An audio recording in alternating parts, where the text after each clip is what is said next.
Hello, this is the Stories Beside channel. I release videos every day for you. Subscribe and click the bell. Stephen, or should I say Stephen, was always lonely, but he never blamed his loneliness on his pride and rigidity, which often turned into cruelty. No, it's certainly not my character, did he think, when his son once again said how cruel this father was. He had heard such reproaches from people around him many times, starting with his son and ending even with the cleaning lady he had fired. He'd heard it before. Son, you should have lived your life. That's when we talk. Mason, his son, and his joy. All that was left of his first wife, Nancy. They were a perfect couple, and from their childhood yard. Not to mention the institute, the job in the prestigious foreign ministry, where not without the help of his father. Stephen got a job for both of them. Even then, they were told that they could not find a better couple, and from the face of an uncle one could paint pictures or even icons. But a tragic accident cut short all the plans and hopes of the young. What's the matter with the intervention of the powers that be? The worst day of Stephen's life he always remembered. The road-wrecked wife's car and her body covered with a sheet. A trivial case, as the investigators said at the time, of a wet road. And there. But Stephen, who had already then reached considerable heights, the diplomat realized that it was not just that. It's just the officially approved version for the press or internal reports. But he's the one they want to remove from the political arena. And his wife's death is a warning. Stephen, we certainly grieve with you and understand how much you loved our daughter, Nancy's father said. But I beg you by God, we'll leave him from the ministry of the book and our grandson. Only then did the man realize how serious it was, since his father-in-law had already told him directly that it was time to leave and his grandson's life was at risk. So you got a call too. James, you don't have to say anything, just nod your head, and that's it. But my father-in-law wouldn't say anything. He didn't even have the energy to nod. After his daughter's death, he just turned and walked away, leading his weeping wife by the hand. Since then, Stephen filed a report for dismissal for family reasons, and taking his son, simply left such a happy and prosperous Germany. There's nothing for me to do here. Son, it's time to go home, he said to little Mason, sitting in the train that started for Moscow. And what's there? Oh, come on. Nancy's father promised to get him a job in the ministry, so he won't be out of work for sure. And with his knowledge of language, diplomacy, and persuasive skills, Stephen was not afraid of being left without money, but apparently the diplomatic Olympus was not his destiny. To be more precise, his father-in-law immediately hinted to him about it. Having once invited a high ministerial department to his office, Stephen went up in the elevator and understood that the conversation would not be simple and not on simple topics. Since his father-in-law had summoned him to his office, Stephen, you understand, the father-in-law began, looking at his son-in-law carefully. James, is that you? If there's no room, just say so. I understand. No, Stephen, it's a different matter. There is a place, but the essence of your work is connected with something else, so to speak, with criminal elements. What's that? The young man was surprised beyond measure. You almost forced me out of the offices of the German Foreign Ministry. You said it's dangerous for my grandson there. So here in the capital you told me about crime. Out of the fire and into the fire. I didn't know anything about it until the last minute. I only took over a couple months ago. The man stood up and went to the window, nervously began to smoke out the window and rub the tightly wrapped. He realized how ridiculous this all looked. But on the other hand, what could he do? Nothing. He was simply confronted with the fact that he either had a job and a well-fed, secure life, or he could settle disputes between criminals at the international level. Or I'll ask Monsieur to retire, so to speak. But after that, there's no guarantee we won't make the same offer to your son-in-law. And you have a grandson growing up. What's left of your daughter, so to speak? So, James, frankly, I don't understand. I'm willing to work here in the capital, but if it's dangerous here, Is it worth it to change places? It was. And my father-in-law banged his hand on the windowsill so hard that the glass ran down. They called me from the top, told me that you and I should be here. And you'll work here too. And when I'm gone, you'll take my place. And don't argue. Stephen understood, or rather, knew perfectly well how dangerous such political backstage games are. He also realized that if he wanted to be dragged into this game, he would be dragged in no matter how. So he just took a deep breath and sat down at the table opposite his father-in-law's chair. Quietly asked, "Well, suppose I agree. I'll work. So you at least tell me what is to be done." "That's a different conversation. I'll tell you briefly, and then you'll get involved." As the work progresses, so to speak, although the essence of his work was simple and clear, under the cover of diplomatic immunity to travel between countries, to help in the transportation of currency, diamonds, and even drugs, sometimes to help solve disputes between opposing criminal sides of his country, and so to speak, friendly in quotes state such an independent from the side, not interested in the result of the referee. And if his advice or word satisfies both sides, he gets his percentage and recognition in such a narrow circle. Yeah, James, you were friends, but you tell me, why should I have left Germany? You could do all this sitting in a cushioned armchair in Munich or Berlin. And here there are such passions. No, we need our presence here in the capital. That's why they killed Nadia. Couldn't they, these criminal bosses of yours? They could just tell Stephen, "Don't touch my soul. I'll do it myself." He asked why. Why couldn't the issue be resolved, so to speak, through negotiations, but he didn't get an answer. What does it matter now? Nancy, no. Maybe he didn't want to. Or was he learning to leave? Who knows? And here they've decided everything in one fell swoop. Say, Stephen, let's not bring it up. You and I have been clearly shown that they are the authorities, and we are nobody. And we should listen to them. Otherwise, they'll kill us. Mason, I hear you. Yeah, you're right. I hope you realize the danger. It's been many years since that moment. And now Stephen has already become a respected man, a retired diplomat, and a shadow referee at the meetings of the strong international criminal world. Even at the very beginning, he asked his father-in-law that, say, they have their own laws. Why would they bring in diplomats? Stephen, you understand, it's one thing for them to solve their issues according to their rules. But it's another if the solution of the dispute is backed up by the words of a diplomat. It's like God's blessing. And it's always at a meeting to solve other organizational issues of transportation. Okay, that I'm making friends with you now with these moments. Just take it on faith, and whether or not I agreed. What was there left to do? Wait for him to be pinned down. Whether by threats or persuasion is not so important. It does. He's got to get back on his feet, but he can't go into politics. Although Mason didn't really want to be. But as time went on, Stephen took his father-in-law's place at the embassy, dealing with criminal masterminds. Yeah, he almost became a criminal mastermind himself, and all thanks to his intelligence and ability to persuade and solve the most intricate issues. Stephen was invited to every serious convention. Yes, Stephen San, your intelligence and cunning can be envied even by the great Mongol himself. Thank you, Mr. Jacob. Jacob was a recognized authority, known in certain circles as Tarek, in charge of Mongolian criminal matters. If he recognized Stephen's authority, it was worth a lot. It's not praise, it's recognition of your talent. You know, some people call me cruel. But what do you say to that? In our world, cruelty is the destiny of the wise and great, but it is not in your words and deeds. Yes, it's more the province of the weak. Thank you again, but it didn't help me keep my wife, and it won't help me get her back now. I've heard of your grief. I grieve with you, honored one. But I'll speak on my behalf. You have a smart and handsome son. May Allah grant him many years. Don't forget about him. By the way, how is he doing? I hear he graduated high school with honors. He'll probably follow in his father's footsteps. No, Jacob.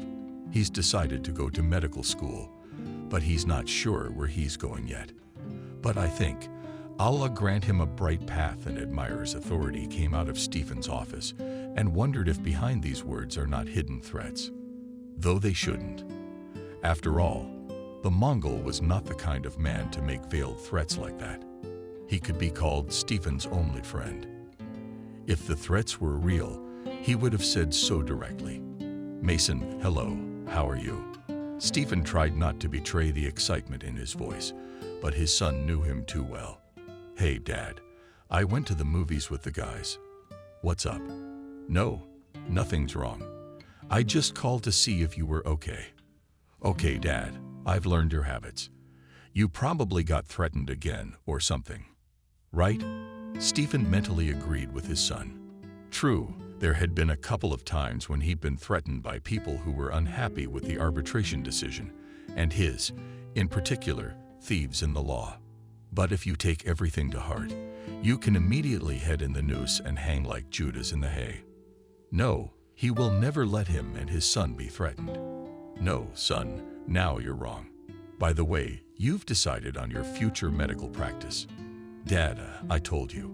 We'll decide what we're gonna do in our 5th year. In the meantime, we'll be doing general training. Okay, son, then you'll see what the housekeeper has prepared. I hope you've already packed for college. When do you have to leave? In a week. What to pack? A couple of pants and t-shirts, underwear, and that's it. Don't worry, Dad. Okay, son, then I'll be late tonight. Don't wait up. And Stephen hung up. Yes, the son has grown up. He'll soon pack a bag and be well. And he'll be on his own. Although no, there is still work at home. A housekeeper who cooks and cleans. But that's not it. The man went to the window, opened it wide open, breathed in the warm summer air, and thought about it. Shouldn't I get married again? Hell, he's not that old. Maybe he should think about what he'd been told more than once. You can't bring Nadia back. His son had grown up, and he was all alone. It pressed on him a huge weight, like a stone that should be rolled up, but it keeps trying to roll down. Sisyphean labor, that's how it is with Stephen. All the rolling of the stone upwards. What's the use? For whom? And for what? The man sat down at a wide table of solid mahogany, splashed himself in a wide glass of 10-year-old cognac, and thought about it. If he decided to marry, how would Mason take it? And even if his son doesn't mind, is it worth changing his life so radically? Perhaps it should, but who should he consult? And my hand involuntarily reached for the phone and dialed the number of the old and wise Mongol. Jacob, good evening. No distractions. Greetings, Stephen. Oh no, of course not. We're having an evening tea party, and I'm glad to have your call. I've got a little business to attend to. The man hesitated and thought for a moment. Was it worth telling his question to a stranger? But if you think about it, an outsider's view might be more objective and correct. We should talk face to face. Mongol realized that this man wasn't going to call just like that, so it was worth listening to him and giving him advice. Yes, if you can, any time that's convenient for you. All right, Stephen, I heard you. Let's meet at 7 o'clock on the waterfront. There's a lovely restaurant there. We'll sit, we'll talk. Confidentiality guaranteed. Thank you. See you tonight, then. Already in the evening, men sat in a separate office and drank fragrant coffee. What's that? The aromatic beverage was made here with perfection. It was brewed by a real Arab, and not just on gas or in a coffee machine, but on hot sand, like the tribes did in the old days. And what did you want to talk to me about, Stephen? Jacob, if you don't mind, I'd love to be on a first-name basis. You and I have been through so much. It's about time we started talking on a first-name basis. So what's the question? You see, I was married a long time ago. My wife died. Oh yeah, I think you know all that. And now my son is going to medical school. And I caught myself thinking that I'll just stay in the household, and nobody needs an old man. Jacob perfectly understood his condition, so simply continued his glory. Yes, you're right. But that's not what's bothering me. I thought maybe I should get married. But Jacob, you won't believe me. I don't even have anyone to consult in this respect. I see your point. Of course, I won't look for a bride for you yet. Unless you ask, but I'll give you advice. You're not that old, so it's worth it. Thank you, Jacob. Well, as for a bride, I don't even know where to look for one. Jacob, with my acquaintances, connections, and wealth. Let's start with where you and your wife met. We've known each other since we were kids, so it's easy. Now, I guess young people today, they want money cruises. What can I give them? Criminal meetings or lunch? And he waved his hand, showing that he simply does not know how to get acquainted with the opposite sex young girls. And to choose older ladies, I understand. And in this respect, I cannot help, only advice.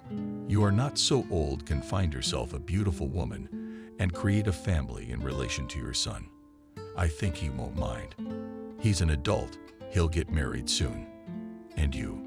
Tulai nodded his head in gratitude and took a drink of flavored coffee. Just then his phone rang, and Jacob quickly got ready for the meeting, apologizing for such a short visit. Stephen, with all due respect to you, I apologize. I have to run to you. Stephen, with all due respect. Oh, I'm sorry. I have to run to you. You understand, things are going to get a little bit messy. Stephen nodded his head and, rising, held out his hand. The men shook hands and parted as good friends. Jacob left, and Stephen continued to sit at the table, his thoughts flying through his head like a whirlwind. Stephen raised his hand and gestured, called out to the waitress, "Girl, can I have 200 grams of the best cognac? And please, another cup of coffee." The waitress nodded and went to fulfill the order. Stephen sat at the table, drank cognac and coffee, looked out the window at the people passing by, and caught himself thinking that he did not want to go home. There is silence and emptiness of the big apartment, and Mason's son is already on his own. He has only company and girls on his mind. And the institute, it's his job to wait for his son on vacation. Ask him about his studies and student life. That's all. And what will you hear from him? Old man? I doubt it. You're not that old. The young girl's voice made Stephen flinch and almost spill coffee on his pants. I'm sorry if I startled you. I really didn't mean to. The girl defiantly turned around and sat down at a neighboring table. The waitress came over and put glasses of pure wine and fragrant coffee in front of her. Yes, apparently, the girl is not the first time here. Since the waitress knows what to serve and how Stephen stared at the girl and almost fell off the chair. No wonder she was almost an exact replica of his first wife, Nancy. The now deceased Stephen could not believe his eyes. After all, this was his first and only love, whom he had lost many years before. And now he had found, excuse me, something wrong. The girl looked at the man who was staring at her intently. No, I'm sorry. It's just that you look so much like my wife. I hope she's not in that cafe right now. I'm sorry, but I don't think she'd like you looking at me like that. Oh no, she's not here, and she's certainly not gonna make a scene. But you're an exact replica of her. If I didn't know my Nancy, I'd think you were her daughter. Her name is Nancy. That's a beautiful name. But really, my name is Molly. That's a beautiful name too. Molly, can I invite you to have coffee with me? But we're having coffee. But we're at opposite tables.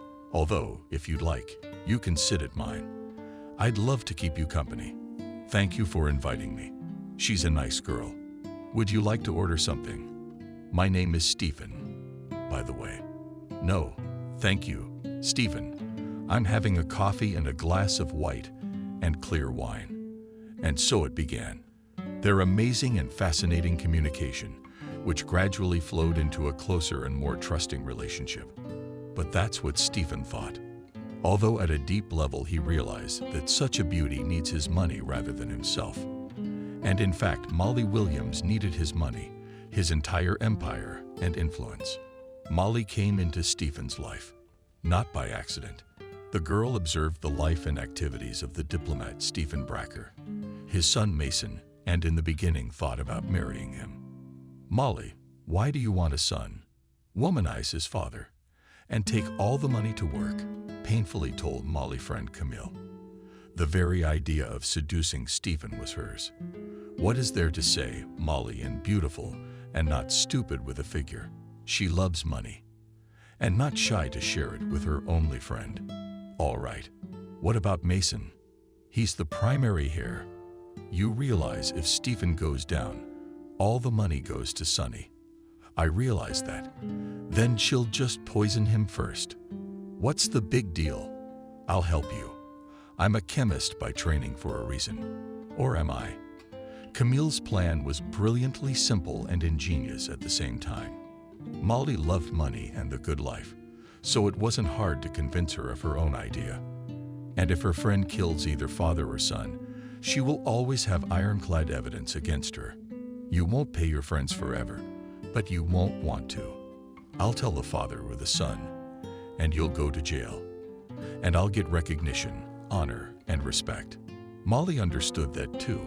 Although the desire to live a beautiful life, bathe in luxury, go to Bali and Paris prevailed.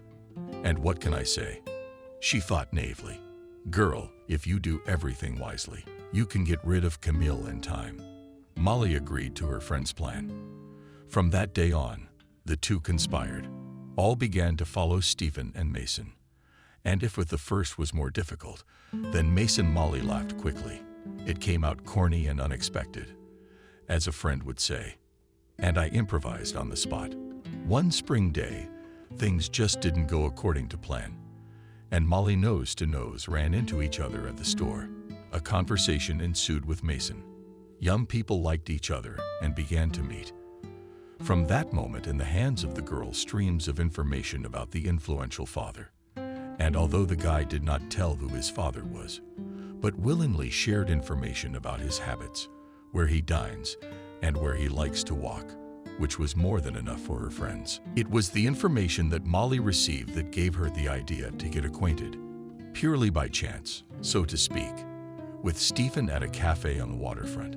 And the simple plan paid off. Stephen fell in love with Molly, who didn't expect her looks to play into her hands at all. When she heard she looked like her first wife, Molly was overjoyed. Then it was possible to act quite actively. After all, she had such a trump card in her hands. Mentally, Molly lost her hands, but inwardly she was frightened. The thought of having to poison at least one or even two people. Camille, I agree with you, of course, but I'm scared.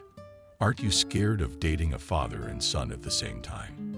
You realize that at the very least, one of them will leave you. At the most, you'll lose all rights to the plan. And then what? But if we get caught? Why would we get caught? I'm poisoning Mason. But after you marry yourself, and then it's on to him. How's that for a plan? Don't worry about my work. I'm an excellent chemist. I'll make sure no one finds out. Molly shook her lips and had nothing to say to her friend's argument. She knew that Camille was a first-class chemist. She had taken all the Olympics at school in chemistry with a gold medal. She was valued at work for being able to determine the composition of a compound almost by eye. And now that she was helping her, there was no reason to doubt that the work would be perfect. Okay, Camille, what's the plan? Dump Mason and put all your attention and your beauty into Stephen. If it comes down to marriage, after you're signed, I'll slip him some poison. And that's it. You are wife and heiress. And while you're enjoying your honeymoon, I'll think of a new way to poison your aged spouse. The plan seemed simple and easy enough at the same time, and that alarmed Molly, though it gave her a chance to execute it. She thought and slowly nodded her head. Well then, let's start on Sunday and get started. Stephen likes to have coffee at lunchtime at Terry's Cafe on the waterfront. That's where I'll finish it. Help wanted at home Inner exulted that the friend had fallen for, in fact, her ingenious plan to seize Stephen's money and real estate. But the girls did not know what plan Mother Fate was preparing for them. Although everything began successfully enough, Molly, as if unintentionally met Stephen, began a relationship. Mason himself quite easily and simply carried the parting of the next axis. I did not interfere with the girl in the realization of her plan. But after 6 months of meeting, spent together days and nights, Stephen decided to make Molly a proposal. The man fought long and hard about how to talk to Mason about it, but he couldn't figure it out. "Molly, how do I tell my son I'm getting married?" The question didn't take the girl by surprise. One beautiful winter morning, I invited him over for winter vacation and say, "What's the big deal?" Although he always seems to come himself, it'll be a surprise for him. Although the girl tried to make a casual appearance, but inwardly worried about how her appearance in her father's house would be perceived. Mason himself, they had known each other before, and now it turns out that she broke up with him for his father. Okay, the girl thought, we'll figure it out as we go along. And she wasn't wrong. Before New Year's Eve, Mason came on winter vacation to his father's house, where he met Molly. From surprise, the guy even stopped on the threshold of his father's house and dropped the bag from his hands. But on his father's question about what happened, did not answer anything. "Molly, hi. I understand you left me for my father and his 1 million.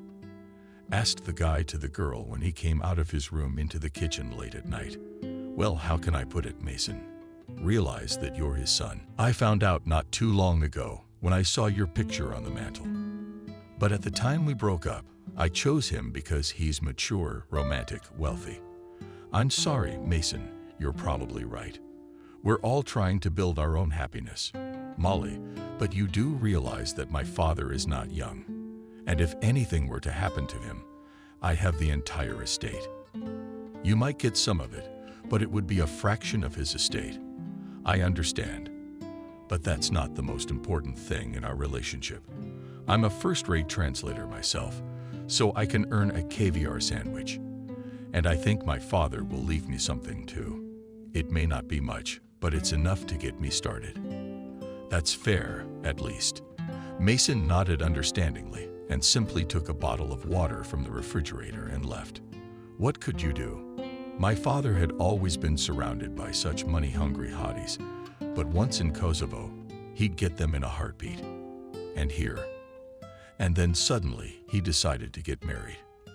Did Dad fail his famous intuition? It shouldn't. If it did, maybe he should give her a chance. But he didn't get that chance. The relationship between Molly and Mason as such exhausted itself, and the girl focused all her attention and energy on Stephen. Although it was not easy. Constant meetings and solving diplomatic issues on a business trip. Molly guessed what questions often solves her potential husband, and she was worried. After all, she realized that one stray bullet could derail her plans. But Stephen was as good as his word. Neither bullet nor stray blade could take him. He deftly sidestepped every trap, like a musketeer fighting off the Cardinal's men with his sword. Yes, Camille, you can't imagine that he's immune to knives, bullets, nothing. We were walking the other day from the theater. I called him to the embankment, and specifically to a dark corner, but there behind the old summer theater. You know, the favorite place of the inadequate. So what? And that the interest to their family life grew not by days, but by hours exactly nothing. Molly thoughtfully stretched out and poured herself and her friend a martini. Yes, friend, you know how to live beautifully. I guess your Stephen spoils you. Yes, he does. And just imagine, he enrolled me in etiquette classes, then ballroom dancing. He says it's for my future coming out. That's what he calls his diplomatic community. I don't seem to know how to make conversation, but the way I got him, and he still got me. Oh well, that's good. Let him learn. It'll be good for me. What's he getting you for New Year's? Probably that diamond necklace I showed him in the last issue of Vogue. I don't know though. Molly shrugged languidly and took a sip of the flavored drink, carelessly flipped back a curl and flicked it back. Yeah, she had gotten lucky with Stephen, and everything was basically thanks to Camille. She was the one who'd hooked her up in such a sensitive matter. And if it all works out, Camille, I couldn't have done all this without you. So, girlfriend, if it works out, I'll make you my manager. Or, like the top person in whatever field you're in. That'd be nice. But I'll tell you, we're worth a lot to each other, and I couldn't do it on my own. And you wouldn't have gotten to this point without my help. And the end of this whole thing is pretty much on my shoulders. So remember, girlfriend, there's more where that came from. That's true. But let's not talk about the bad stuff. I got you a present, by the way. It's from the money Stephen's giving me. And Molly took a puffy bag out of her purse and handed it to Camille. She opened it eagerly and looked at her friend in surprise. Yes, there is money and a trip for 10 days to Bali.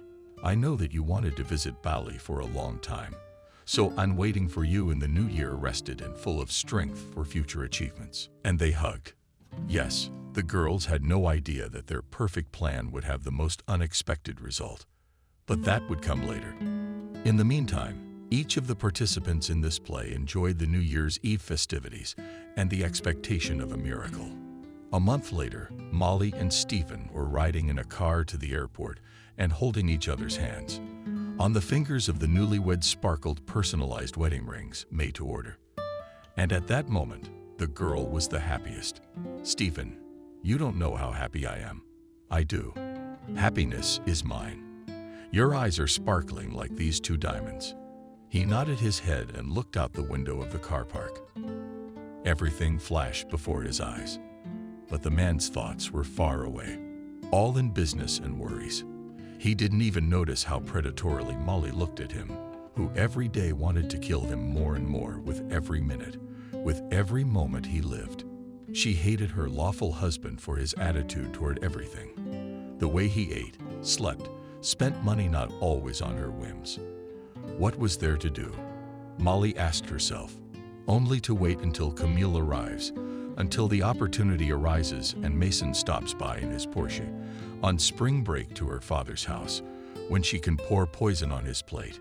Too much, when Molly thought to herself, clenching her fists to a crunch, but realized that she had no right to give herself away by word, gesture, or deed just yet, to wait, to be patient, and grit her teeth as Camille had taught her.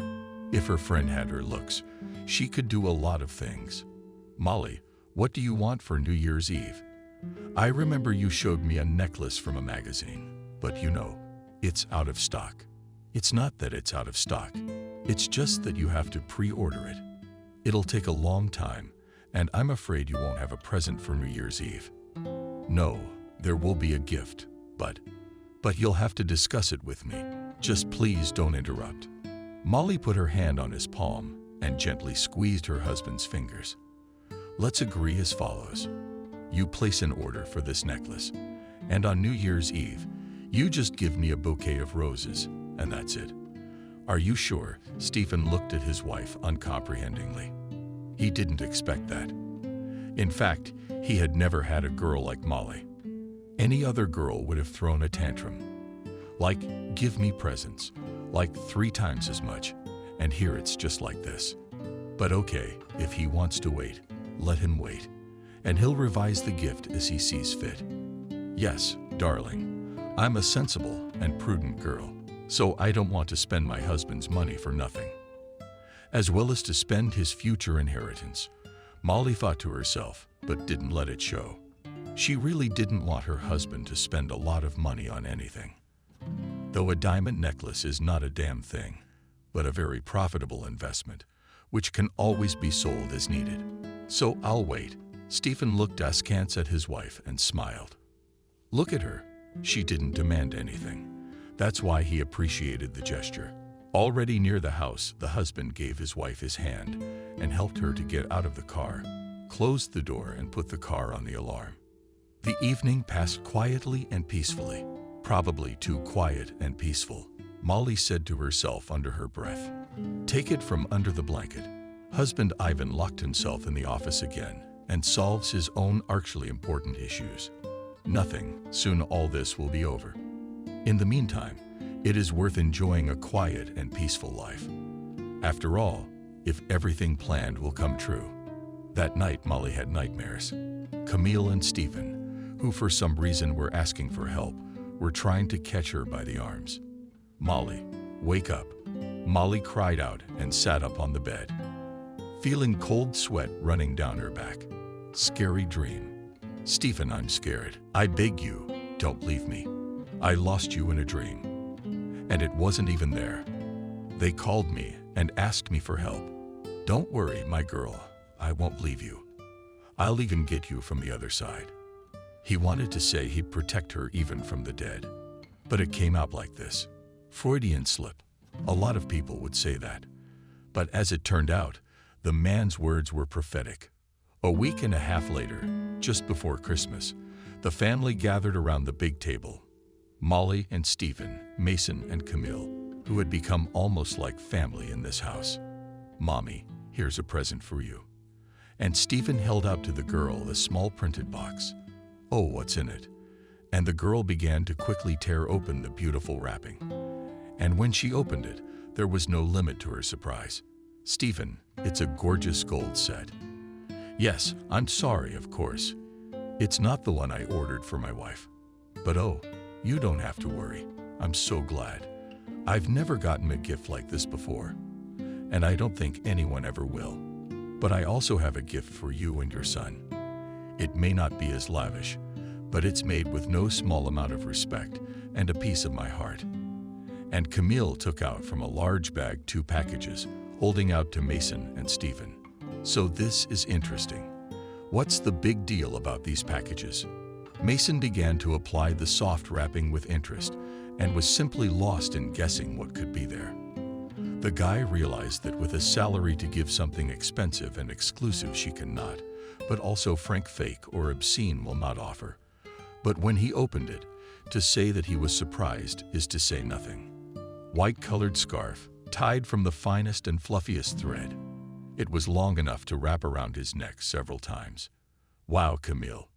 Did you knit it yourself? Here you go, Mason. It's white. And Stephen is light gray. And believe me, the threads are pure English wool and of the finest quality. I hope they keep you warm just a little bit. And even if you don't wear them, they'll keep my memory alive for a long time. About Mason. I don't know if he'll wear your gift to Camille, but I'll certainly wear it. And to prove his point, the man wrapped a scarf around his neck and held his head up proudly. He made a gentlemanly bow toward Camille and gave her a gorgeous smile. Camille, I can't guarantee that I'll always wear it, but today I will wear it for a couple of hours as a sign of respect and atonement for the missing gift. And the guy also wrapped the scarf around his neck. At the end of the back, everyone raised their glasses and clinked their glasses and drank a sip of sparkling wine. Only Camillus grinned gloatingly and rejoiced that her plan had succeeded. She had long thought of how to poison father and son, but only in Bali locals pointed her to one poisonous plant, which categorically could not be touched with bare hands. It was this unpretentious and unsightly plant that emitted a strong poison and could cause asphyxiation if it came into contact with the skin, even if it was only for a short time. It was this information that pushed the girl to solve her long-dormant question about poisoning father and son. And what was there to think she'd done? So read anything and presented it as a gift. Problem solved. And the occasion was a great Christmas, and the gift itself would have looked appropriate enough. It certainly wouldn't arouse suspicion. And it worked. Camille didn't tell her friend the details of her plan. After all, everything had been agreed upon in advance, and she had just had the opportunity. If it works, I'll let you know later. No, but then we'll look for another option. The advantage of this method of killing was that few of her colleagues could detect this type of poison in contact with air and skin. He acted quickly, decomposing in the air quickly, and acted like an unknown politician. Within half an hour, 2 ambulances and a morgue car were outside the house. Molly, are you sure your husband Stephen and his son Mason are not on any medication? They haven't eaten or drunk anything new this day. The policeman's question sounded strange, but the girl realized that it was standard interrogation procedure. Yes, I'm sure we ordered food from a restaurant where everyone knows us. We go there quite often for drinks. Here, open the husband's bar. Bottle was taken from there, all the alcohol. Husband buys it himself. I don't understand what happened. We were sitting in. You please calm down and tell us what happened. Any detail is important to us. After all, you realize that your husband and his son are quite famous people, and the situation itself must be understood. Nothing supernatural happened. We ordered a dish at the restaurant in the morning, and by 7 o'clock it was hot. Then my friend Mason and Stephen got together. Then they both started choking. Although we all ate from the same table, drank champagne from the same bottle. Although no, Mason and Stephen raised their first glass with champagne. And then they poured their own cognac. There's a bottle over there, but it's an expensive drink. Molly sobbed to her heart's content. She didn't understand how it could happen that her husband and stepson started choking out of the blue. And then they just went into convulsions. The girl watched them convulsing on the floor and could do nothing, being in a stupor. Only Camille quickly dialed the number of the ambulance and called the team, and then the police ambulance. Mason was taken to the morgue and her husband was taken to intensive care. Now she and the perpetrator are being interrogated in separate rooms. Molly, I believe you. I don't even doubt your word. But the investigator got up and began to walk back and forth on the expensive Persian carpet, not knowing where to begin. The old king knew who Bracker was and realized that there were many people who wanted him dead. And this Barbie was just another one of his hobbies, albeit as his lawful wedded wife. All right, here you go. Molly, drink some water and calm down. I understand your condition, and I believe you don't know anything because you don't know anything, because you can pin the murder of my husband and his son on me. Oh no, really? That's out of the question. I'm well aware that you and your friend have nothing to do with this. So here's my card. The investigator took out a business card and put it on the coffee table.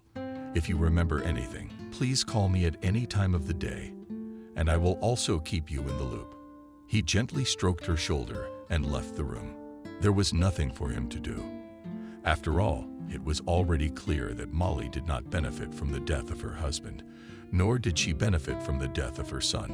And if there was a benefit, then get to the bottom of it. Igor, what's our investigator? Walked into the office and looked at his partner. Noah, nothing. Just questioned Camille, the wife's friend. Yes, I realize it's nothing. Camille, good evening. Actually, not so good evening. I'm Senior Investigator Kotov. I understand you can't say anything about the essence of the questions asked. And the investigator looked at the short interrogation report. Yes, you understand, Mr. Investigator. We ate and drank from the same table. Everything was fine. And then the men started choking. I don't know why, but I called an ambulance immediately. I thought they were both epileptic. No, it was poisoning. And I found out who poisoned them. It gave her an electric shock, but she tried to pull herself together. But Molly and I ate and drank what the men ate and drank. And if we wanted to poison them, there'd be 4 dead bodies, not 2. Camille, you better calm your friend down. I see you're a girl of stronger character. We'll be on our way. There's nothing more for us to do for now. Try to calm down and get some sleep. I'll call you tomorrow. Camille nodded her head and did not say anything further, afraid to give herself away by a word or a question, even by a simple movement, a hand or a facial expression. Half an hour later, the house that had previously been full of life and laughter was empty. Yes, mother. Here she remained practically the sole and full mistress in the house. Camille was inwardly jubilant that she could so easily and simply put her simple genius plan into action. So it's you, Camille. You, Molly, couldn't say a word. Her friend did it all on her own and behind her back without even telling her. What if it had been her husband or stepson? What did you think? It was our plan. And it all worked out just like we wanted it to. Nobody even noticed. And you played it so natural. And Camille hugged her friend and patted her on the back. But Molly, not knowing why, pushed her away and ran to her bedroom, flooding her with tears. But also a fool. Run, run. You'll thank me 100 times later. If not, I'll report everything to the investigator. I'll say I ordered her husband's murder." Camille carefully took the investigator's card and tried to memorize the number. She did not touch her friend. She realized that she was still hysterical and could not react adequately to her words. "Let you cry. She'll get drunk. We'll talk tomorrow. I should eat and drink myself. It's Christmas. When else can I sit at a table like this? Molly, don't be silly. Come out here and talk to me." But all Tomei got in response was silence, coffin-like and ringing at the same time. It made her uncomfortable, and it seems the girl threw a warm blanket over her shoulders, turned on the electric fireplace, poured herself brandy in a puffed glass, and sat down in the once legal chair of the already former master of the house. Believed that Stephen would not survive the poison scarf. Mason died instantly, and this one's still breathing. He's hanging on for dear life. I wonder how long he'll last. A long time. Molly's voice sounded so suddenly that Camille's hand trembled, and the expensive brandy spilled out onto the open fire and sparks flew into the room. "Molly, I see you've come to your senses already. That's good. Have a drink with me in honor of Christmas, Camille. Do you really think it's a good time for a drink? And you're not embarrassed by the fact that it's only been a couple hours since you—" "Yes, I poisoned your husband and stepson, that's all. Notice, my dear, on your tip. And so let's not argue. You wanted it, and you got it. What's wrong? It's not the way you wanted. But I'm sorry. Whatever you had the brains and the money for." Molly stood in front of her friend in the doorway and clenched her hands into fists, she herself not realizing why she was so angry. After all, there really was a pact between them. It was done. And that Stephen is still alive. But that's a matter of life or death. "Camille, I'm sorry. I guess it pisses me off that you didn't tell me this was gonna happen today. That's what's freaking me out." Molly was also not a naive fool and understood perfectly well that Camille had got some solid dirt against her, and in case of something, she would easily give it to the police. Or look and will press all her life with dirt. But we'll see about that. "Sweetie, don't fall into your own trap. Well, we have to make peace for now, and then we'll see. There are more important issues. All right, come on, Poor. We have to turn everything in, you see. That investigator is going to fight tomorrow. What are we going to tell him? What we said today. Not a word more, not a word less. I hope my friend won't let us down. Or remind you why we did all this together. I emphasize, together. All right, let's have another drink. I need to get drunk tonight." Molly poured himself a glass of whiskey and took 3 big gulps of scalding. The liquid flowed down her throat in a hot wave. No taste and flavor, as they show in the movies. Only the hot stream burns the temples, and all Camille looked at her friend attentively, and she became afraid not because she was drinking, but because in such a drunken frenzy she might say something unnecessary. "By the way, where did you go with those scarves?" Molly just now remembered the weapons, the murders. "Don't worry about it. They're hanging on the chairs over there." Molly just wanted to reach up and throw them in the fireplace. Somehow she immediately slapped her arm. "Are you out of your mind? Leaving evidence like that against us? Don't you dare touch that. Or do you want to follow Mason to the afterlife or the emergency room? I'd like a table next to you. There's still poison on them, but it'll wear off soon enough. There'll be nothing left of him like a magic pumpkin by midnight. Let him lie on the chairs over there for now." "You're sure?" I could hear a note of distrust and doubt in my friend's voice. "Are you? Or do you know better than me the chemistry and all the plant poisons?" "I don't think so." "Oh, baby. Just take my word for it." And Camille took a sip of the expensive drink with a businesslike look. She did know that poison was unstable in the air, and soon there would be no trace of it on her clothes. That was why she wore the prescription just before leaving her house and poured the residue into the toilet. But what confused her was that it didn't work on Stephen the way she wanted it to. Maybe the does and dots. "Mason, you went straight to the creator. But this one, look, he made it." They took him to the emergency room. God forbid he makes it. Molly saw that her friend was thinking about something for a reason. Yeah, you know, Molly, here's the thing. Don't tell me it didn't go according to plan. That's right. Mason, your stepson went straight to God. Stephen, apparently, was a little tougher. He ended up in the emergency room. You're telling me he's gonna make it?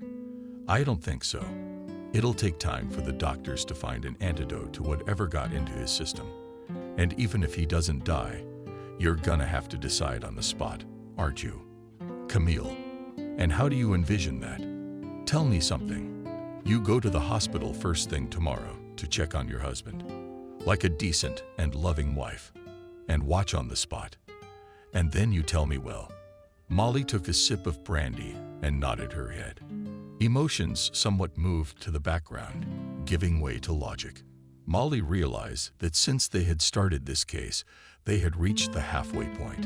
It was worth finishing it finally. And maybe it was a good thing that Camille hadn't said anything to her, but had organized and conducted the whole thing herself. Then she would not be suspected. If possible, it would be worth it to dump it on the other person and kill two birds with one stone to get rid of the potential heirs and her compromised friend. Okay, will you come with me? Molly really didn't want to go to the hospital alone. I think I should come with you. At least I'll find out from the doctors what they know and what they've done. And then it's home on the brain. What to do with all the information we have. Then let's do it at home. I'm going to bed. Do you know where your room is? Camille nodded her head and didn't bother to answer her friend even the trivial thing, did she? Why would she want to be quiet right now? Just to enjoy the sight of the fire and the sounds. The snippets of howling logs in the fireplace. The taste of expensive cognac that she certainly couldn't afford. Lucky friend, Camille thought, listening to Molly's footsteps and mentally imagining herself in her place. But I'm sorry, Camille shadows Molly, and you certainly can't have all this wealth. Still, I can get half of it from an already rich heiress, so to speak, for my silence and complicity. The next morning, the girlfriends called a cab and drove to the hospital, where they took Stephen to the emergency room, where they took Mason's body. Molly didn't even know, and they didn't even bother with the question. Why would she need it? If anything, there is a manager, their friends and doctors. Let them deal with it.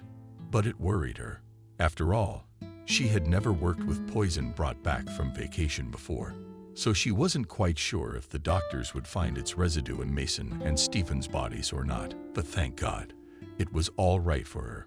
Molly, good afternoon. You know, we have wonderful news. We were able to stabilize your husband's condition. So we can say that that's a success in the situation we're in right now. What about my husband? He fell out of his chair yesterday, choking, just like Mason. I don't understand what could have happened. It was probably me. But so far, we can't figure out what the compound is or what antidote to use. Our doctors have tested the tissues and blood of your stepson Mason, but have been unable to establish anything, as well as in the tests of your spouse. The doctor threw up his hands. I'm sorry. Started fawning over Molly, who had been doing all this time, looking grieving and half-trapped. Doctor, what can I do? Molly looked at the doctor carefully and shook his hand sympathetically. There's nothing. There's nothing even we can do. Your stepson's body will be taken by Stephen's management company, and he'll take care of the funeral. And you can pray for your husband's speedy recovery. Molly nodded her head, and leaning her head on the side, the doctor said quietly, "Here is my phone number." And she handed him her card. "If anything, call, and I will periodically visit my beloved husband." The girl turned around and slowly walked to the exit. She also stood near Stephen's room, looked at him, and quietly turned around and went to the exit. She had heard and seen enough, and that pleased her. So the doctors had found nothing and could do nothing. Just as the local shaman had told her, Camillus was walking down the corridor, and a vicious smile played on her face, predatory lionesses, and everyone who saw her simply looked away.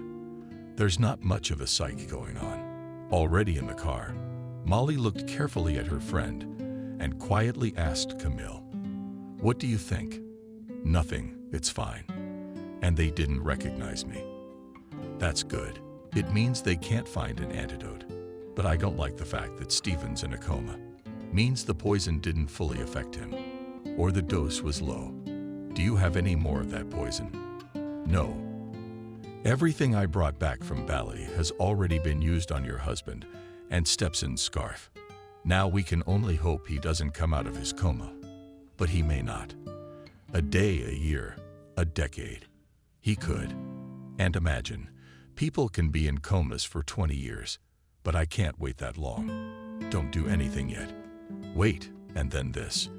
And then you bribe the doctor to take him off the ventilator, and that's it. What's there to think about? Or should I teach you how to be and what to do? And Molly, it's okay that I practically did everything myself. It's okay that it's my husband who you ordered for me. Because Molly, we're real gangster partners now, and believe me, we're in this together. And if anything, we're going down together. Molly was shaken by her friend's words, but she realized how right she was. But what if Camille suddenly told the investigator everything? Although on the other hand, her words against Molly meant nothing. The agreement was verbal. And those scarves were a gift from Camille, so she could just relax and move on with her life. But Molly's beautiful and well-fed life, as well as her meager gifts, handouts from time to time of small sums of money annoyed her. To Tom, she simply didn't know how to get more. And what could she rip off? None of them she was related to as mistress or wife could claim property like the late Mason. Because, shouldn't I tell Stephen all about it to myself, said Camille, sitting in the study of the former owner of the luxurious mansion. She stood up and walked across the 6th carpet, inviting we her footsteps. Yes, mahogany, antique editions, books, paintings are all good. But Stephen's in a coma. There's nothing he can do, so that's the point of this plan. And what's she gonna say? Sorry, man, I read my gift with plant poison. And you never died. But it's your wife's fault. Yeah, sounds stupid. But then again, no, it's not. Just going and telling him to a guy in a coma. Camille went to the window and looked out at the rose beds. Beautiful, of course. Maybe we should go to the hospital tomorrow, while Molly's asleep, and tell Stephen the truth. She'd once read in some scientific journal that even in a coma, a person could hear everything that was going on around them. Maybe that's how he comes back to life faster, or squint faster. Still, he can't see who's telling him all this stuff. And there. But Camille had no idea how close to the truth she was. The poison really hadn't taken its full effect on Stephen. Because of all that was happening around all the words and actions of the doctors, the man heard and understood. He understood that at one moment Camille sat down on his bed and stroked his arm. Hello, Stephen. I hope you remember me. I'm Camille, a friend of your wife's. You remember I gave you and Mason 2 hand-knotted scarves. So she got out of bed and went to the window. She turned around and looked out. She wanted to say everything, but how could she? You see, Stephen, it's all right for me to be so familiar with you. Your wife who Molly poisoned you. Do you remember those 2 knitted scarves I gave you? Well, they were impregnated with plant poison. So your son died, and you're lying here in a coma, unable to say, do, or move a finger. The man heard Camille's sorrowful confession, and he wanted not only to cry, but to scream with all his lungs, which were now replaced by the artificial respiration machine. He lay there and could do nothing. And Camille was right. Not to say, not to do, not to lift a finger. But the higher powers will help me. Stephen thought. I've gotten out of worse than this. Stephen, just listen to me. Molly wants your money and your property. That's why she killed your son. She wanted to kill you, but I guess the poison didn't work right. And now you're left to fend for yourself. If you're trying, I think you can figure it out for yourself. I don't know how, but it's your internal family dispute. The girl stood up and walked out. Camille walked down the hospital corridor and didn't know why she had come here in the first place. Why she told everything like this, only at the same time accusing his own wife of all wrongdoings. But the deed was done. And then, as it happened, the phone rang in her pocket. Molly popped up on the screen. "Yeah, Molly, hi. What's up? Where are you?" Her voice sounded worried and concerned. "I thought I'd go shopping this morning." "Why?" "Yeah, I woke up in my house." "No. When are you coming?" "Maybe I'll drive into town, have lunch at that little restaurant." Molly paused for a second and thought, why not? It's enough to end Stephen once and for all. Getting his wife to kill him. I'm all for it. Go ahead, drive. I'll be there in an hour. Molly hung up the phone and thought for a moment. She would have enough time not only to make a reservation at the restaurant, but also to come up with another ingenious plan to finish Stephen off. And she already knew how to do it all on her own. If Stephen could simply be disconnected from the ventilator and done by the doctor's hands, and let Molly pay for it. Yeah, girlfriend, now you're really screwed on both your money and your spouse, and your estate. Well, I'll be damned if you're gonna get it too. Smiling to herself, she proudly threw off her head and walked down the corridor. She wanted to sing at her own brilliance and at the fact that so much in this life was going according to her plan. And at this minute, Stephen lay crying inwardly. He had heard all that his wife's friend had said and could not believe what he had heard. Could Molly have done this to him? The one he loved and idolized so much. Did everything she wanted, bought her the best. Even his first wife, he never pampered like this. And this. Doctor, do you have to help me? Molly almost ran to the doctor who was examining her husband. Good afternoon, Mrs. Bracker. What's wrong? What can I do for you? I need to talk to you one-on-one. You realize I can do it in your office. All right, if you insist, come on in. The only thing is, Molly, I'd like you to wait for me for half an hour. I have to make my rounds. You know, we've got some heavy patients here. And then I'm all yours. And having escorted the visitor into the office, the doctor continued his usual daily rounds. About 40 minutes later, the doctor was sitting in his office. Across from him sat Molly, almost sobbing. Mrs. Bracker, please don't cry. I can't watch such a beautiful girl cry. Just call me Molly. You understand, doctor. It's been a week since I buried Mason and almost 9 days since the tragedy. But every night, my stepson comes to me and holds his hands out to me. Can you imagine that? The doctor knew the girl was under a lot of stress. But in that case, you'd have to involve a psychiatrist and a psychologist. His paraphysics are a little different. Molly, I understand you're worried about your husband, but there's nothing I can do. The human brain is a mystery. How long will he be in a coma? Even I can't say. The doctor threw up his hands, showing his helplessness. But at that moment, Molly opened her purse and took out a few wads of dollars and tied them with bank tape, unplugging it from the machine. Let him die is all that's required of you, and you'll get 5 times as much. Believe me, it's a lot of money, but you won't regret what you get afterward. And the doctor believed because he understood how great the reward was. Even what's on the table, it would be enough for him to live a year without poverty and a life with his family. What else is there to get? Molly, are you sure you know what you're saying?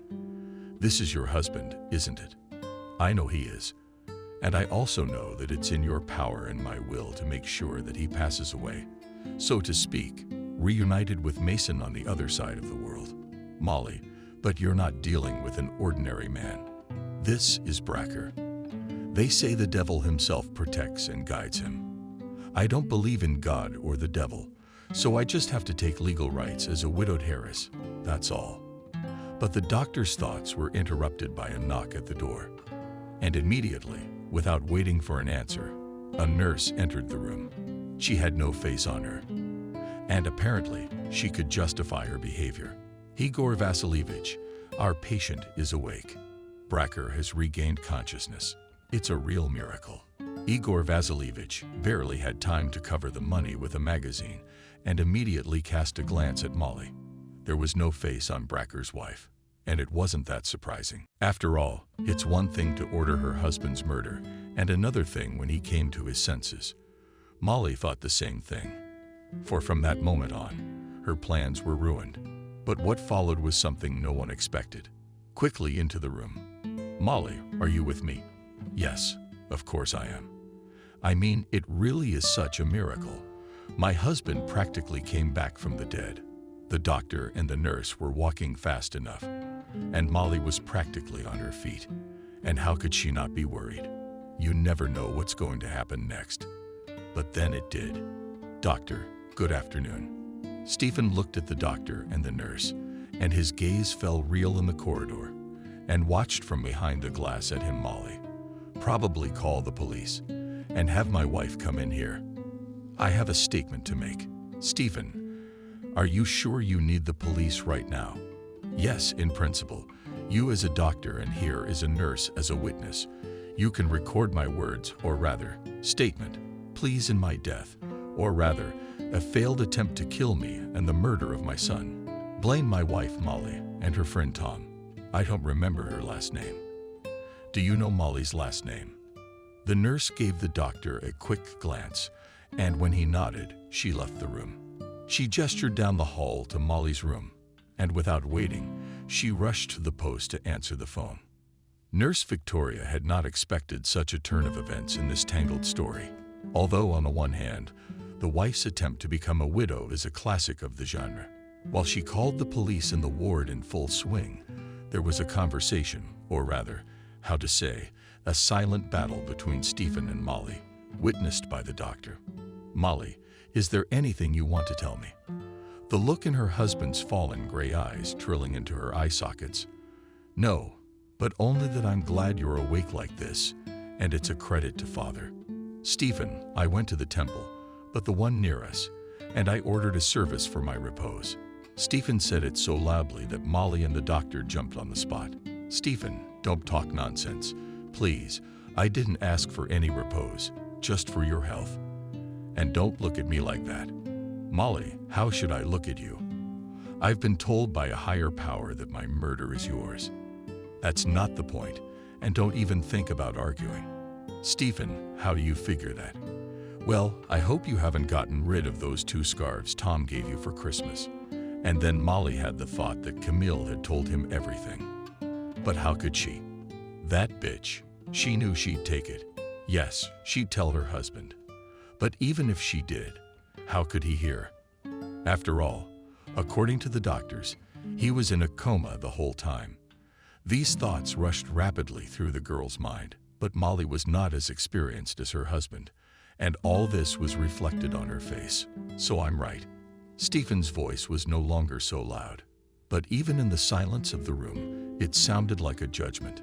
"Don't even think about running away. The police have already been called." "So what?"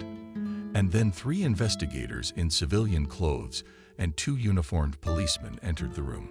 Among them was Noah, also familiar to Molly, an investigator who looked at the woman carefully and without saying a word. He took the handcuffs out of his pocket and twirled them in front of her nose. "Well, Mrs. Bracker, shall we confess?"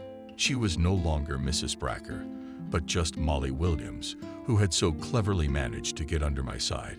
But I had underestimated her stupidity, greed, as well as Tony's cunning.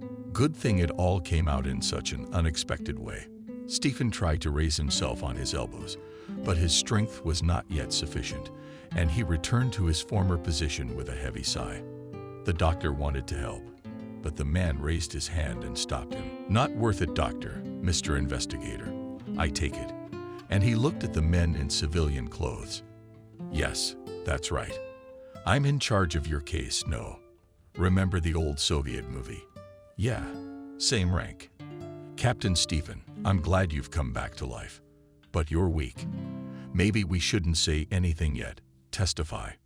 Any court might question it later. They certainly won't. You take my word for it. You will first detain my ex-wife and escort her to a separate room, and I'll tell you everything in detail." The investigator looked at his colleagues, who stood in bewilderment and looked warily at each other. And what to say? After all, Everyone realized that he was dealing with the omnipotent Gakcham, who was not only in the government offices, but also had connections in the world of reputable thieves and criminal lawmen. But the investigator realized that without Stephen's testimony, he was out of a job. This is a highly sensitive case. He nodded, and two surgeons instantly took Molly under their arms and led her out into the corridor. The doctor followed them, showing them where they could take Bracker's ex-wife. "So, colleagues, send someone to the house of this Tony's friend. I understand she's involved in this case too." "Yeah, you're right. I think you have her address. I mean, you were definitely at our house and took a statement." The investigator nodded his head and looked at his colleague. Professionals understood each other without words, and while the detention was being prepared, Tony Stephen lay on the bed with closed eyes and gathered his thoughts. The very decision to hand his wife over to the police had not been easy for him, but he realized that he could not go on like this. If they stayed together, Molly and Tanya would come up with another clever revenge plan. And then his wife's friend wouldn't be so stupid as to tell him everything. "Noah, my wife's friend Camille told me all about my poisoning when I was in a coma. But don't think I'm not stupid or crazy. I was unconscious, but I heard everything. And there's a security camera in every ITU room. You can see when Camille came to see me. Plus, you can hear everything she told me from her. Just by having a lip reader, if she's on camera, it's easy for him to read everything she told me. She thought I couldn't hear anything. That's why I was so candid. There are cameras." The investigator looked at the doctor, who had returned to the room. "Yes, there are, and the tapes are kept. So it shouldn't be too hard to get a video of your wife's friends. Excuse me, ex-wife's visit. In terms of cameras, we have quality cameras with wide angle and German optics. So I think it will be possible to lip-read what was said." "That's good, so I won't recount everything now. I don't have the energy, but I'll summarize it briefly. Have your Argyle go to my house and find 2 scarves, white and gray, out of the ground. It was a gift from Camille. But let them be careful. The threads are impregnated with some exotic poison she brought back from Bali. I don't know what kind of poison, but the man stopped for a moment and licked his lips. Yeah, coming out of a coma is like coming out of a long binge. Your throat is drying up, your head spinning. It's hard to breathe too. Stephen, you should probably rest." The investigator said, "You have basically told us enough. So from now on the work will be strictly for us. If anything is necessary, we will clarify." "Yes, I guess we will. Just tell me something, doctor. My son is dead. Stephen, you take heart. But his death was easy." The man turned away from the window, and a stingy male tear trickled down his cheek. "Why should I be surprised? After all, he lost not only his wife and his time, but also his son, everything that kept him in this world." His heart was pounding frantically, and everything swam before his eyes. But Stephen realized that he had only revenge and nothing else. After all, why had the higher powers pulled him from the other world and brought him back here? Stephen turned his head and looked at the doctor who was standing in his room taking readings. "Doctor, what would you do? Are you looking for encouragement, or do you want to know if your decision was right?" "I just want your opinion." "I don't know. My wife and I have 2 kids, and even if she did, I wouldn't press charges for the kids. And that bitch killed my son, you understand?" "I understand, Stephen. And if I judge from your position, then may I not answer your question?" Tolia nodded his head. After all, the doctor's lack of answer spoke for itself. How could one denounce his wife, who had borne him 2 children? If in Molly's place had been his hope, he might never have denounced her. But the situation was just the opposite. The doctor left the room, promising to check on him in an hour. And Stephen lay with closed eyes and thought how to live now with this realization that he was betrayed by close people. What loved ones? Just fellow travelers in my life who needed my money. It's a good thing that neither Nadia nor her parents lived to see this moment. And then from the street, Stephen heard the church bells chiming, playing a melodious melody, calling the faithful to the evening service, and whether not to go to a monastery or smiled at the thought. Yes, he would go to a monastery, though he had many sins, and tomorrow, maybe even more. But it was at these moments that Molly and Tom were already being interrogated. For everyone on the investigative team understood a very complicated crime. It is a crime involving a diplomat and actually a criminal authority. Therefore, they could not just let it go. And they didn't have to let it go. Both women pleaded guilty immediately. Molly was the first to do it, then Camille, who actually got nailed. Video from Camille's ICU. You do realize, as a chemist, that the human brain is an unexplored organ. Even if you thought Stephen couldn't hear you, you could read the lips of everyone sitting behind that security camera screen. And I don't have to read to you now what you said out loud in Bracker's room. I don't have to read what you said out loud in Bracker's room, but almost shouted at the investigators who dragged her out of her office in front of the whole staff and forced her into a dark car with tinted windows and brought her here. If you know everything, why do you need my testimony? For the record, although you have every right not to testify against yourself, I think you're familiar with that rule. Camille didn't say anything. What to say now? She could only tell herself how stupid she had been to go to Molly's husband's room and shit all over herself. The investigator, who read the thoughts on the woman's face, understood that.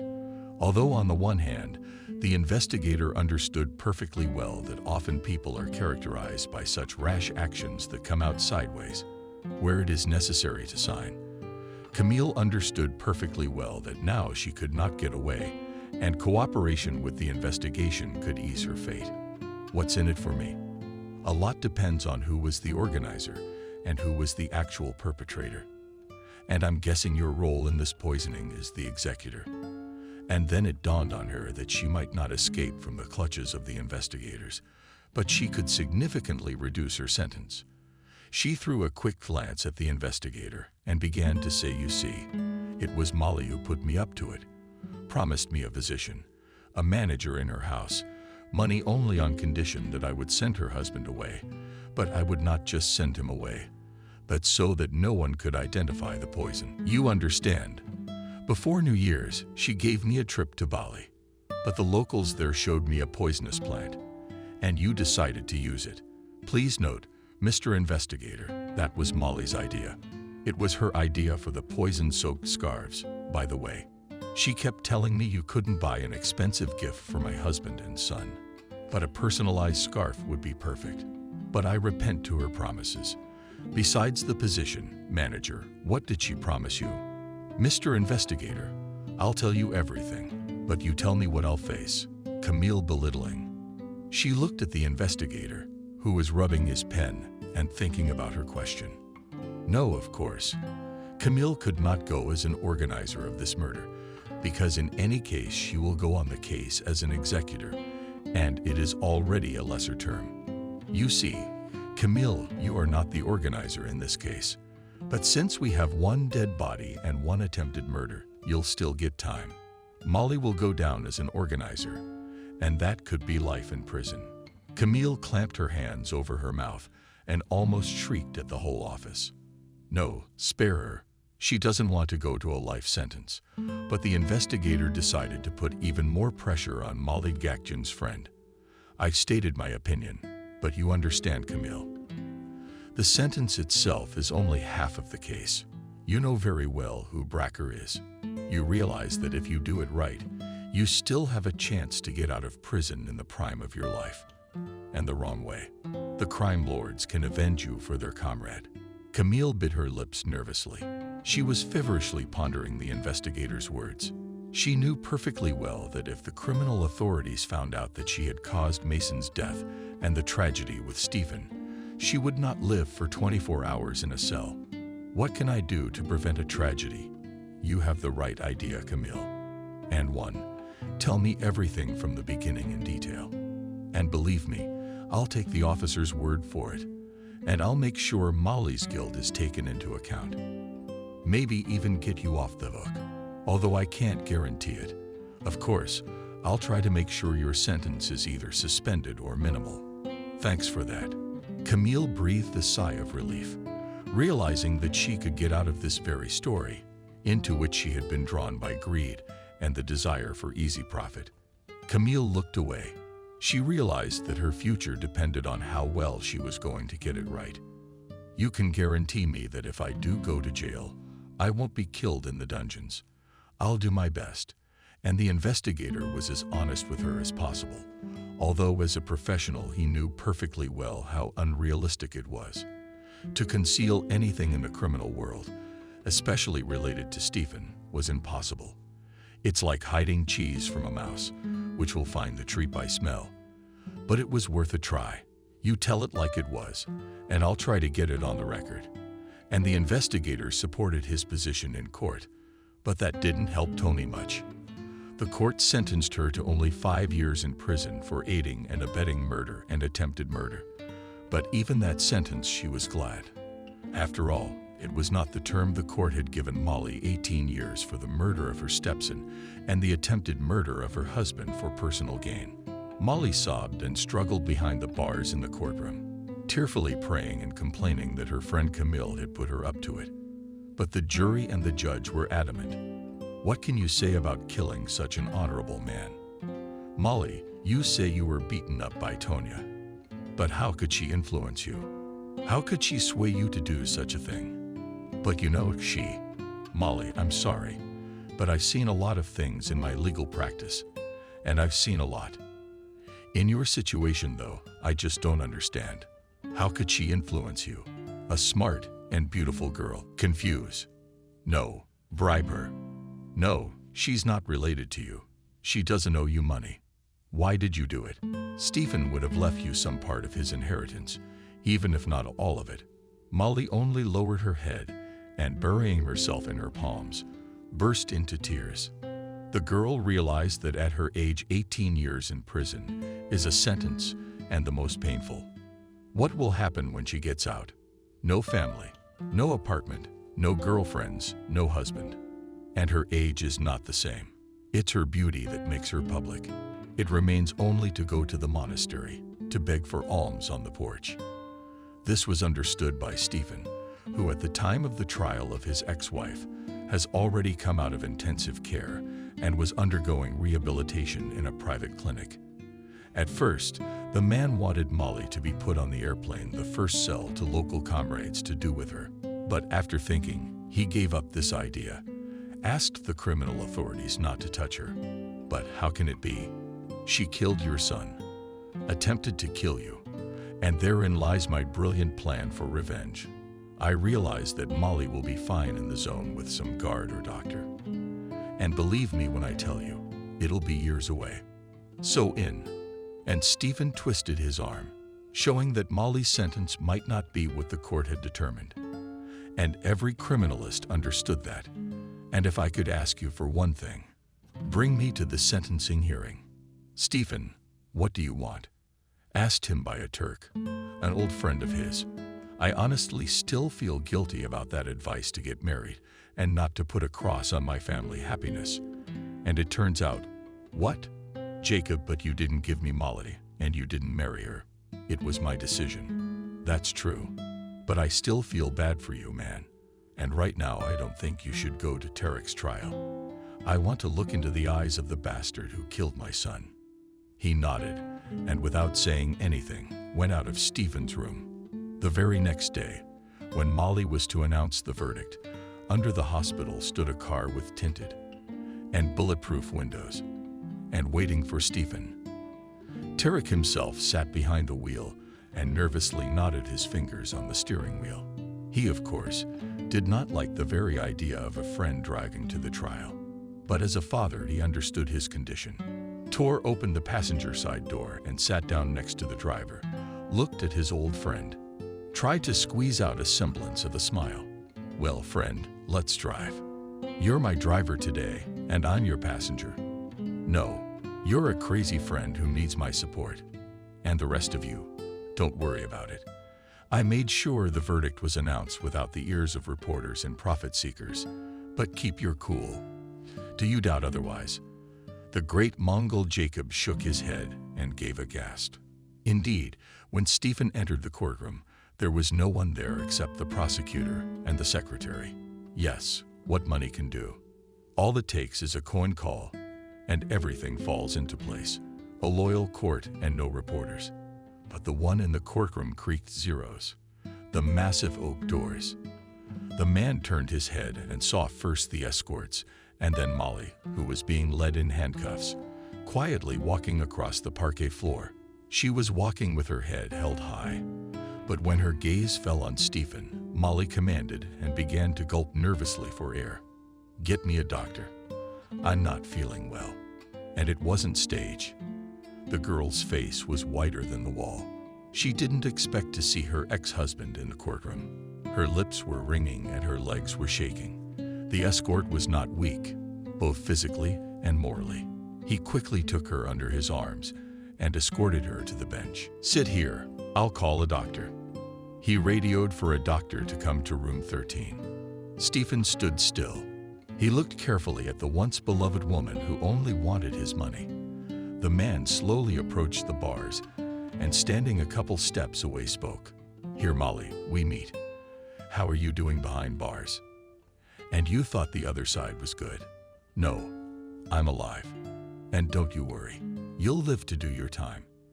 I'll even send you packages, so you won't starve." "Stephen, how dare you say that?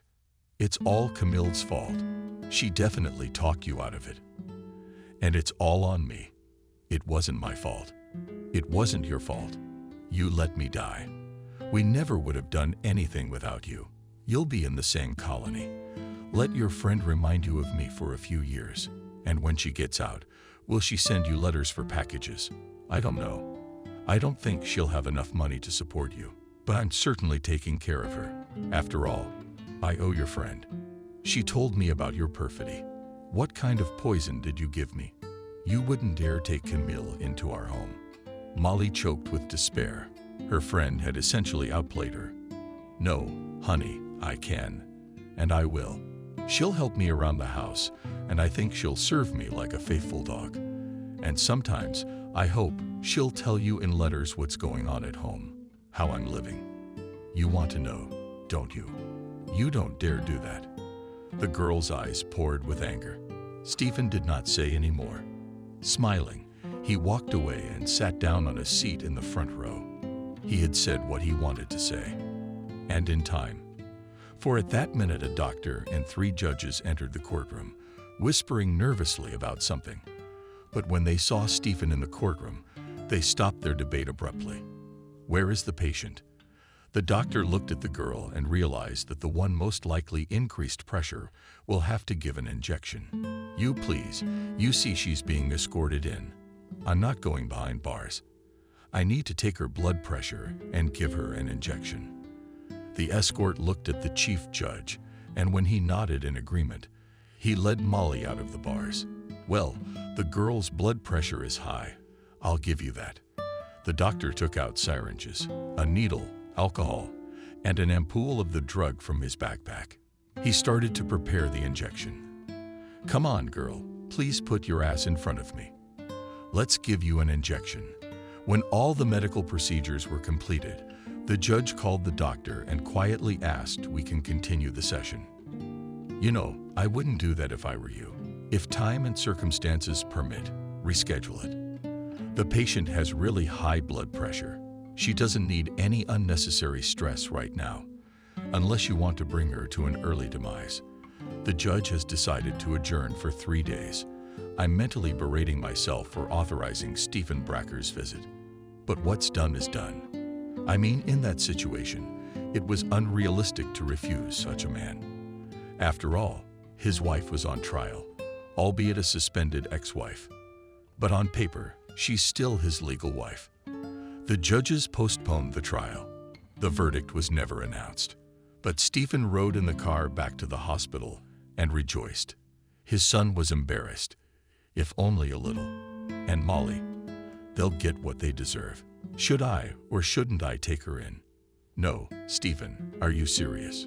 In terms of what the man didn't immediately understand the question.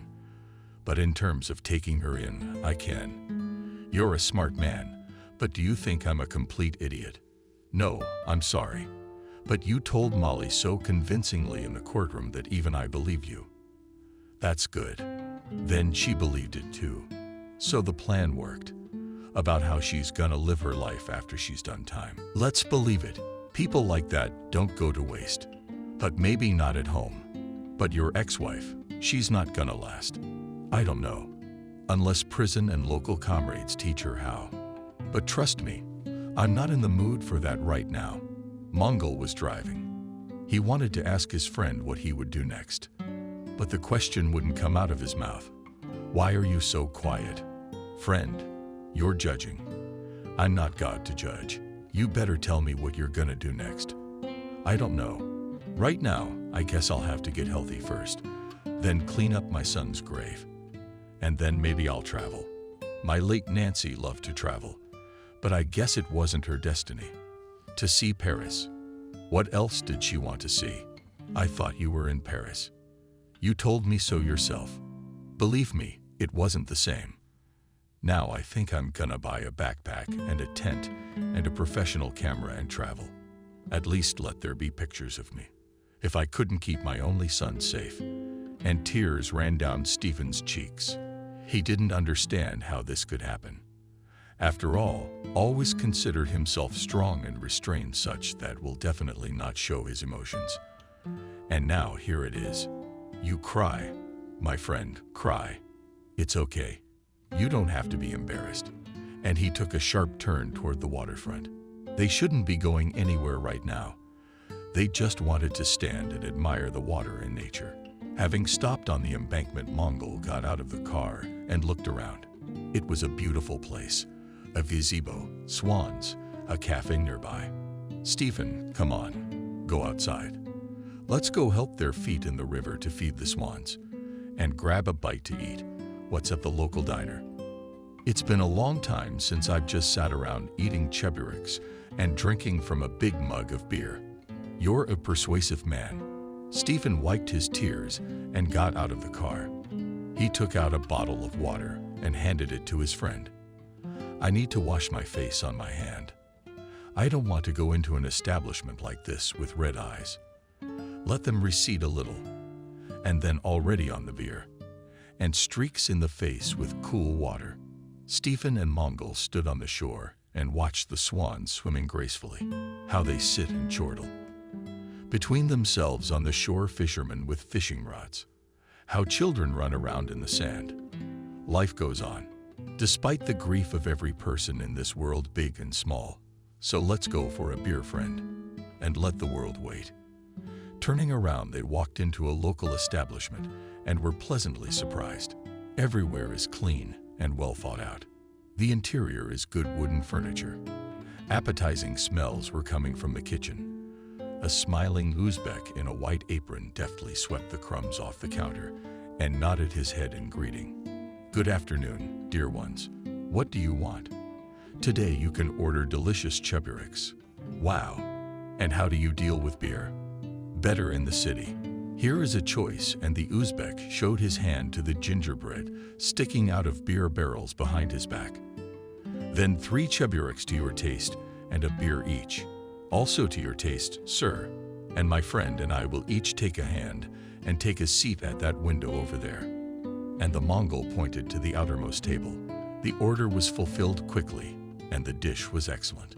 Despite the small appearance of the place, the men chatted over a glass of beer like good old friends. And everyone understood that even in a difficult situation, life does not end. You have to do something. Love every minute of life, even if it takes away your loved ones. Toward evening, when both of them had slowed down, they went outside, and the Mongol called his driver. Stephen, he'll take you home. And if you need anything, you call me. Thanks, man. You've already done everything I needed to do, and I'll tell you here. And now I realize one thing. You know, that friend nodded questioningly, and Stephen, smiling, told him to just live. I sat there and caught myself thinking that I still wanted to live. For all that I've lost pretty much everything, but you haven't lost yourself. Yes, I have. I haven't lost myself, and thank you for being there for me. Why don't we take a trip to the Great Mongolian Steppes? I'll show you my land. Learn to saddle young horses, hunt with falcon, and then drink tea on the threshold of the yurt and admire the cold sunset. Or he smiled and looked at the bright sun, which slowly sloped behind the crowns of trees, and imagined for a moment the picture described by his friend. It was breathtaking. He looked at Jacob and nodded his head. Let things take their course now. Life had indeed set things right. Molly was given 18 years in prison, then 5, but they didn't serve their terms in full. Then we were already 2 years and a half out for good behavior, and Molly really managed to settle in while incarcerated. As expected, Stephen managed to fall in love with the doctor. In a year, safely married him. In 3, to give birth to a child and get out, not just for good behavior, but on a fabricated diagnosis. But all this did not bother Stephen, who completely withdrew from diplomatic and criminal affairs, immersed in traveling and exploring the wild corners of the planet. And what is most surprising, it was in this that the man found his solace. Stephen was soothed by ancient ruins, forgotten cities. They reminded him of the frailty of life. That's why his photos came out realistic. People seemed that they themselves were in these lands, sighed the aroma of exotic dishes, looked at people before the outer civilizations, and only organized unique photo exhibitions. Stephen, what is your success? Once asked him a journalist at one of the exhibitions in America. The man thought for a moment and smiled. He had long ago found the answer to this question, but only now he came to the point of giving an answer publicly.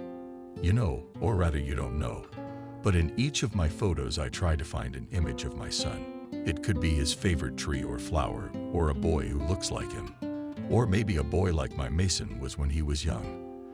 They say your ex-wife killed him. That's true. Yes, she poisoned him, but I don't blame her greed. It's one of the vices of man, and I'm flesh and blood. I blame myself for not dying in his place. And there was silence in the hall, without collusion. All those who were at the exhibition in the hall stood up and bowed their heads in a sign of respect, not for Bracker's son, but just for the young man who left this world untimely. Stephen was touched and simply could not hold back the tears. But he did not want to show his weakness, so he simply thanked the audience and stood up and went backstage. Only now he realized that for the sake of people's memory, it is worth living on this planet, and let his son have a good time there on the clouds. And he still has a lot to do. He still has so many unrealized cases and projects.